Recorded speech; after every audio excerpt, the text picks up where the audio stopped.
Welcome to another edition of the KTTH Roundtable, where Bryan Suits and I talk about various issues around a literal round table. What you got? Surprise to me, I live down in Americas County, Thurston County, to many of you. We're out of deputies. Over the weekend, there was one period for 1 hour where you couldn't get the long arm of the law because they were all spread out across the county. And that's not a problem, as Seattle's finding out, that you solve, in one recruiting drive. They have to go to the law enforcement academy, the whole thing. But it is, I can say it's the last county where you ever want to do a home invasion. So we have that going for us. Because everyone's armed. But I mean, it's a bad scene, and it is the dumping ground for all the stolen cars. That I can tell you. There was one in front of my local Stop and Rob a couple weeks ago. I'll post that video. But you can tell because it's a Kia.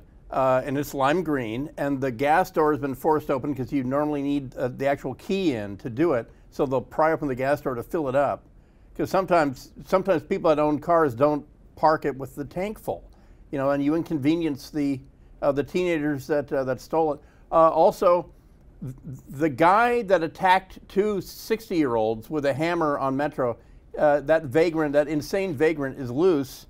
If by insane vagrant, my judgment is that he's talking to himself while swinging a hammer and wearing torn clothes and a winter hat, and this was back in August. So if you see him, turn him in. He's loose as of this taping. Perhaps when you're watching this next week or on today, guess what? Maybe he will have been caught. I've seen that guy before.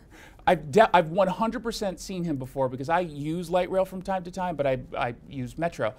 And he's always in that dress. It's like, some people say, oh, he's trans. No, I think he's just a crazy person who's wearing a dress. That's it. I've seen him down in that part of Seattle because I go to So you've seen him too? Yeah, he has a real distinctive, crazy vagrant look, which all the kids are doing these days. Yet another wonderful reason to take mass transit. You'll get hit over the head with a hammer. And we found out that one of the victims was she's just become now a former cancer patient. She was being treated. It was apparently successful, thank God, and she's recovering now. And now now she's got to recover from another nightmare. But again, it's kind of what you expect on mass transit nowadays, which is kind of sad. If you're not getting attacked by a vagrant, you are getting high from all the meth smoke in the air. But don't worry, it's totally safe according to the University of Washington, I guess.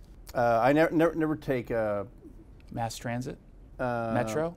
Light rail? Light fail. Oh, that's clever. Thank you. Good night. We'll have more clever things to say next week on the KTTH Roundtable.